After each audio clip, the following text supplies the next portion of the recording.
दोस्तों, बिहार में चुनाव से पहले वोट रिविजन जो हो रहा है, एसआईआर हो रहा है, उसको लेकर विवाद है और इस बीच में राहुल गांधी ने कई ऐसे लोगों से मुलाकात की है जिन्हें चुनाव आयोग की जो नई वोटर लिस्ट है उसमें मृत घोषित कर दिया।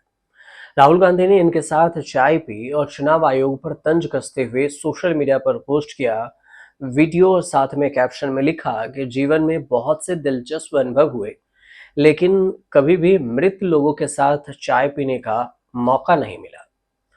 अब दरअसल ये जो बात है, ये बिहार के राघोपुर विधानसभा क्षेत्र में चुनाव आयोग की वोटर लिस्ट में मृत घोषित किए गए 7 वोटर्स के साथ राहुल गांधी ने चाय पी है और इसका वीडियो उन्होंने अपने officially social media platform x पर शेयर किया।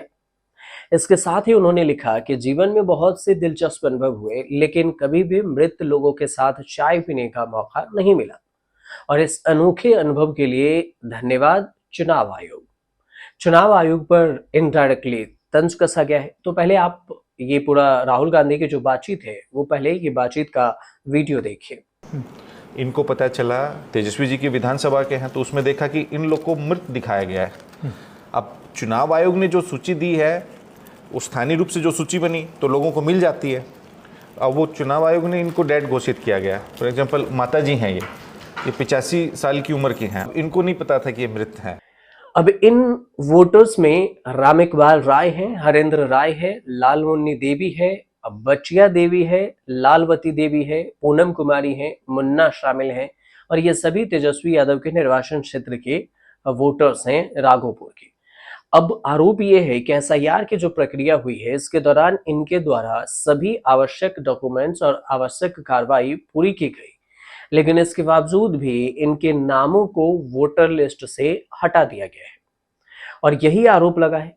राहुल गांधी और कांग्रेस का आरोप है कि ये महज लापरवाही नहीं है, बल्कि वोटर्स को वंचित रखने की बात है, राजनीतिक साजिश है। कांग्रेस के मुताबिक चुनाव आयोग ने मृत, प्रवासित और जो भी फर्जी वोटर्स जोड़े जा रहे हैं, उस लिस्ट में सार्वजनिक रूप से जारी नहीं किया गया है। पार्टी कार्यकर्ताओं ने केवल 2 से 3 बूथों से ही अनौपचारिक तरीके से ये जानकारी जुटाई है। दावा हो रहा है कि इन 7 लोगों का मामला तो सिर्फ एक झलक है। पूरे क्षेत्र में कई लोग ऐसे जीवित हैं जिन्हें मृत बताकर लिस्ट से बाहर कर दिया गया है और इसी को लेकर विवाद हो रहा है।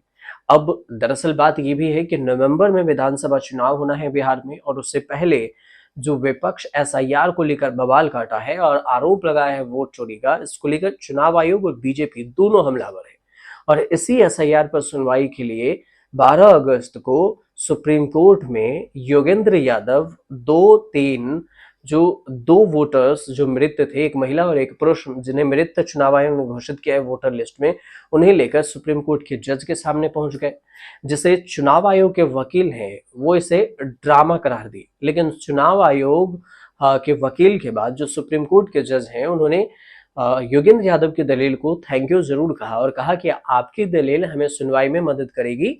हमारे देश के नागरिक महत्वपूर्ण हैं, लेकिन आपको वोटर लिस्ट में नाम जुड़वाने के लिए सीधे कोर्ट नहीं, बल्कि आपको दूसरी जो प्रक्रिया है उसके पास जाना चाहिए था और नीचे के प्रक्रिया से वोटर लिस्ट में अप्लाई करनी चाहिए थी। तो इस पर बवाल भी हो रहा है। खैर, ये बवाल कितने दूर तक लग जाएगी और कब तक जाएगी, क्या कुछ होगा चुनाव से पहले, ये आने वाले वक्त में धीरे धीरे पता चलेगा। आपको जानकारी सही लगे तो हमारे चैनल से जुड़िए, सब्सक्राइब कीजिए, शेयर कीजिए, कमेंट कीजिएगा।